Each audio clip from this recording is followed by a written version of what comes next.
Trust is a funny thing. It's not built of steel and concrete. It's built of 1,000 small, invisible moments. A shared laugh over a cold beer after a brutal 14-hour workday. The way he looked at my kids like they were his own flesh and blood. The easy, unspoken understanding that passed between us in a client meeting. For 15 years, my business partner was the architect of my trust. I didn't just consider him a friend. He was my brother.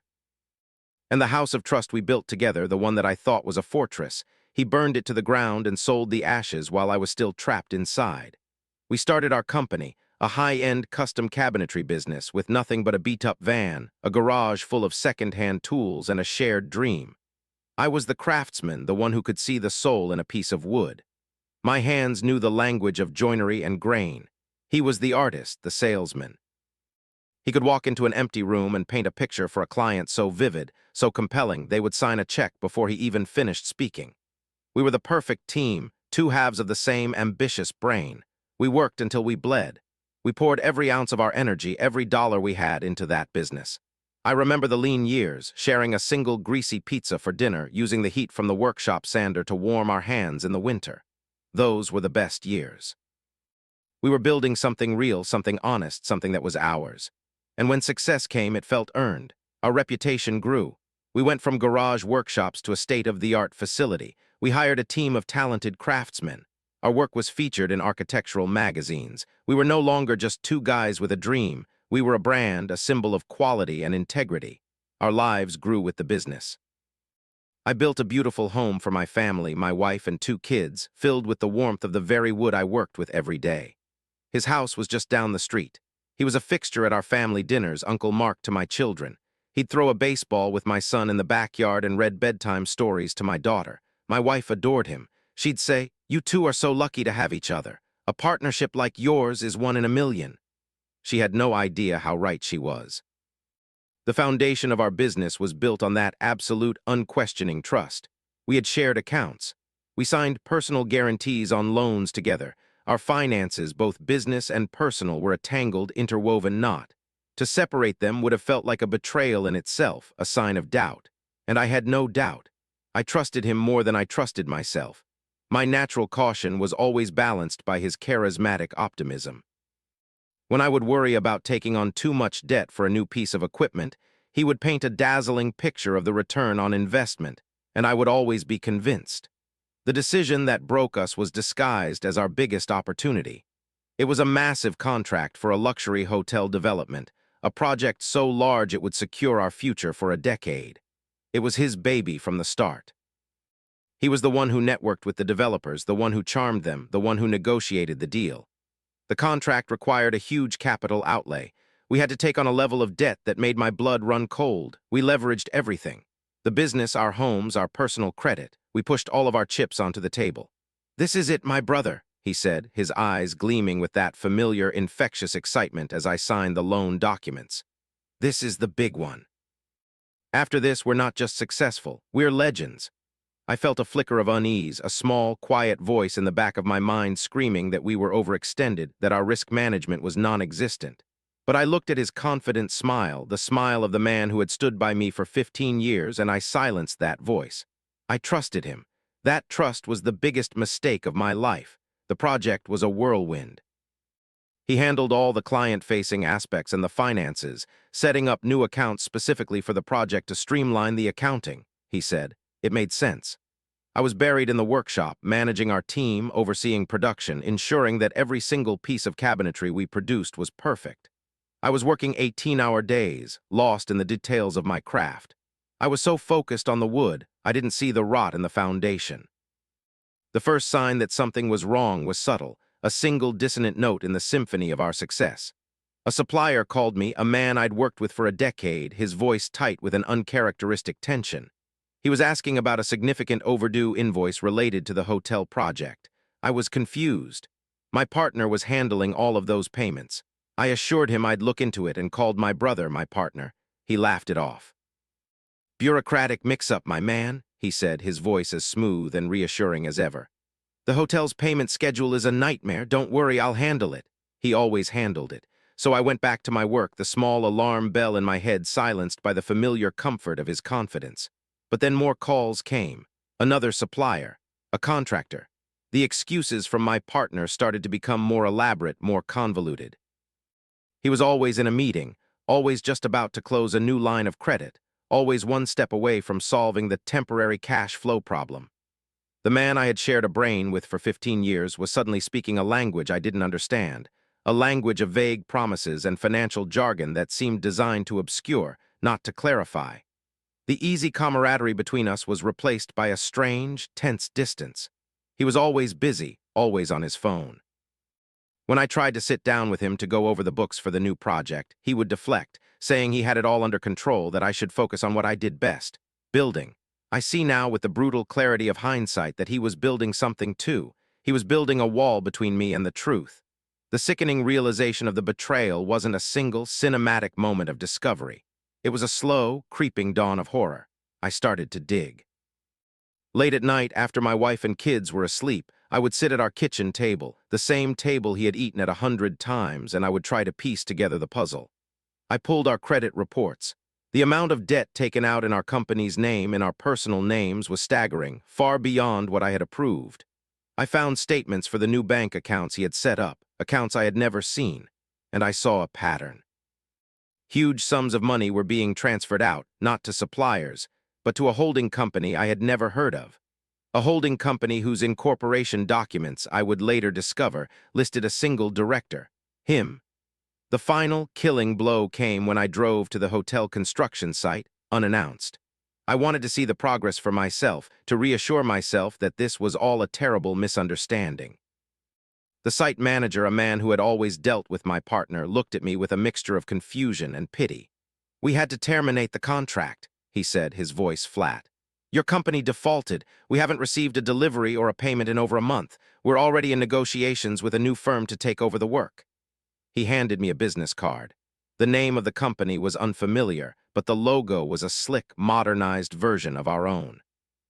The name of the CEO on the card made the world tilt on its axis. It was him, my brother. It all crashed down on me in that moment, in the dust and the noise of the construction site. It was a perfectly executed act of sabotage. He had taken on massive debt in our shared name, siphoned off the cash, and deliberately defaulted on the biggest contract of our lives, all to create an opportunity for his new, unencumbered company to swoop in and take over. He hadn't just stolen our money, he had stolen our work, our reputation, our future. He had used my trust as a weapon, my friendship as a key to the vault. I drove back to our workshop in a daze. The place that had been my sanctuary, my creative haven, now felt like a crime scene. I called his phone again and again, straight to voicemail. I went to his house, the one just down the street. It was empty. The furniture was gone. A for sale sign was hammered into the perfectly manicured lawn. He had vanished. He had taken everything we had built together, loaded it into a metaphorical moving van, and simply driven away, leaving me to suffocate under the mountain of debt he had left behind. That night I had to tell my wife. I laid out the documents on our kitchen table, the evidence of our ruin, the proof that the man we had loved like family was a monster. I watched the color drain from her face. I saw her trust in me, her faith in the world I had built for her, crumble into dust. The betrayal wasn't just his, it was mine. I was the captain who had allowed a pirate to board our ship, to plunder it, and to set it on fire. And now we were both going down with it. The collapse was a controlled demolition in which I was the only thing not in control.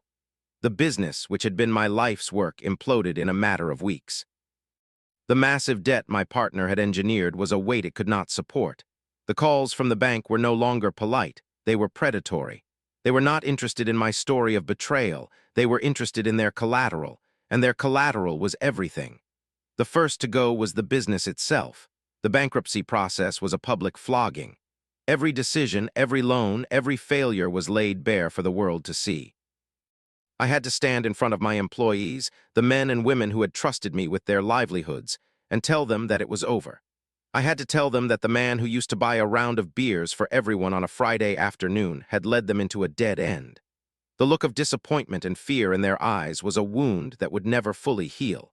They were victims of a crime I had been too blind to prevent. Then the creditors came for our life.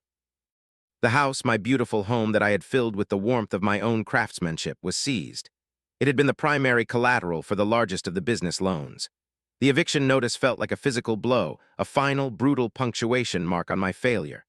My wife tried to hold on. For the first few weeks, she was a warrior making calls to lawyers, trying to find a path through the legal and financial wreckage. But the scale of the betrayal and the depth of our ruin was too much. The stress was a poison that seeped into every corner of our marriage. The love and partnership that had once defined us was corroded by a toxic mixture of fear, blame, and a profound, overwhelming sadness. Our conversations became a loop of despair. "How could you not have seen this?" she would ask, her voice raw with the pain I had caused, and I had no answer. How could I explain a blindness born of 15 years of absolute trust? I was a fool, and my foolishness had cost us everything. Breaking point was quiet and heartbreaking. We were packing our life into cardboard boxes, the silence in our emptying house thick with unspoken grief.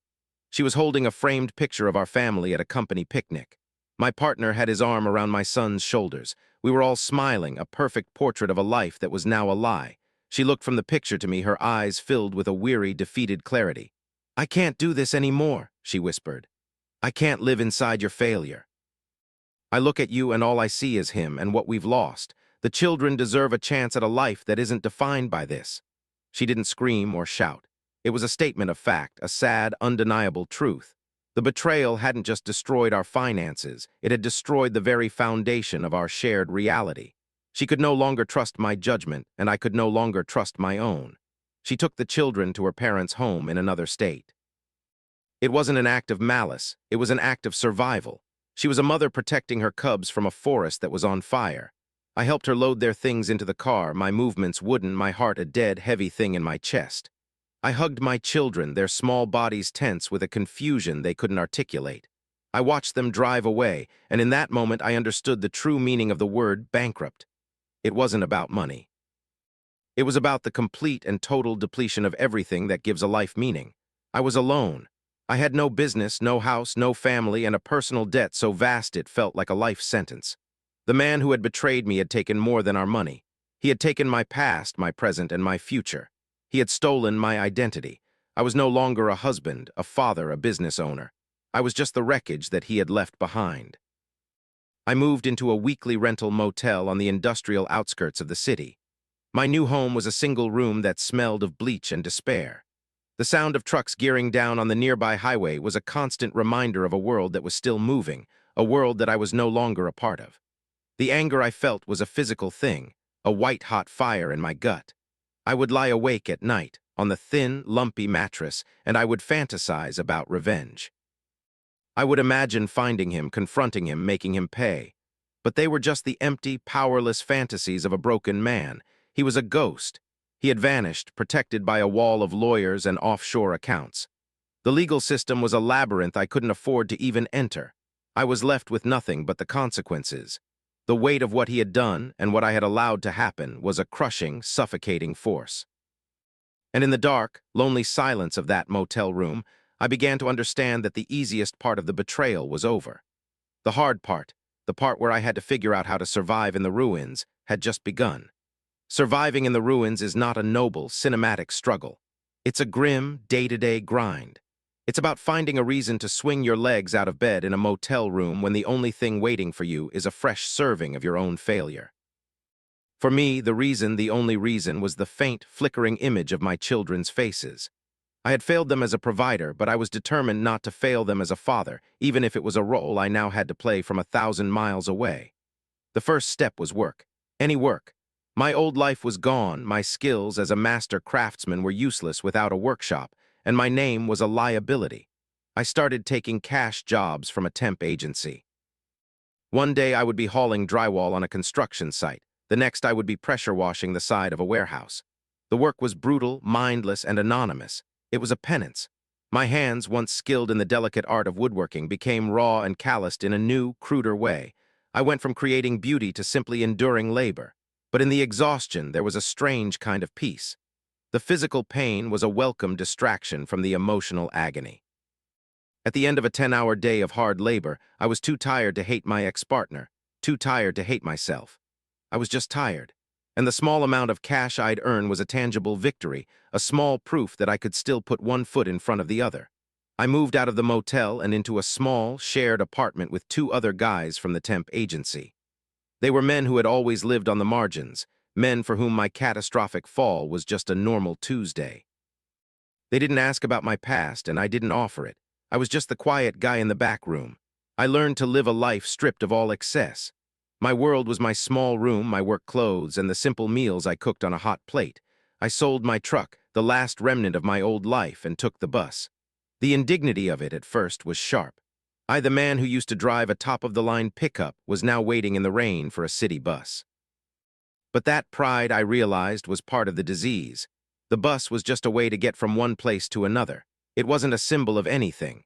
And letting go of that symbolism was a small, crucial step toward a new kind of freedom. My communication with my children was my sanctuary. We started with weekly phone calls. At first, they were awkward. I didn't know how to talk to them without the buffer of our old life. But I learned. I learned to ask questions and to actually listen to the answers. I learned about their new school, their new friends, the small dramas of their lives. I couldn't give them a big house or fancy vacations, but I could give them my undivided attention. And slowly, cautiously, the connection began to reform. It was a different kind of connection, not based on me as the all-powerful provider, but on me as just their dad. One day, my son told me he was building a model airplane and was having trouble with a tricky wooden joint.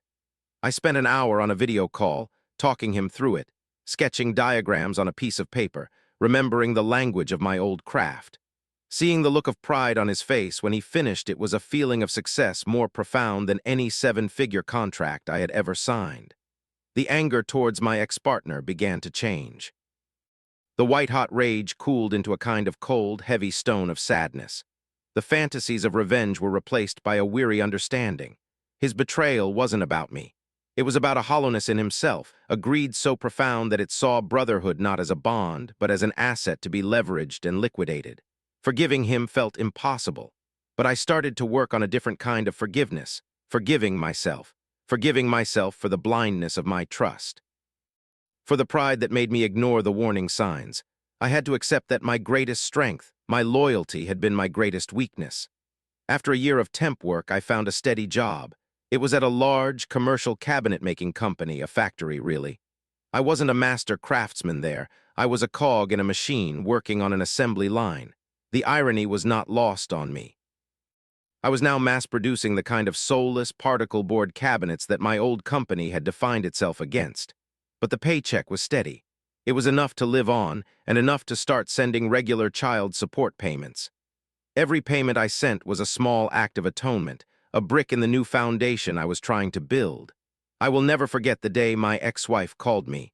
Her voice was different, softer. She told me that my son's teacher had told her he was a different kid, more confident, more engaged. And my son had told his teacher it was because he talked to his dad every week. My life is nothing like I thought it would be. It's a small, quiet, and often difficult life. I'm not a success story. I'm a cautionary tale. But the fire that burned my old life down also forged something new. It burned away the pride, the ego, the foolish belief that my worth was tied to my net worth. The betrayal almost destroyed me. But in the ruins, I was forced to build a new man from the ground up. A man who understands that trust should be earned, not given away freely. A man who knows that the most valuable things in life are not the things you own, but the bonds you build. My legacy is no longer in the pages of a magazine. It's in the quiet conversations I have with my son, in the sound of my daughter's laughter on the phone. My old partner took my company, my money, and my house. But he couldn't take that. He left me with nothing, but in a strange and painful way, he gave me a chance to find everything that truly mattered. That was my story, but now I'd love to hear yours. What was the biggest betrayal or eye-opening moment in your life? Write it in the comments, and if this story resonated with you, make sure to like and subscribe.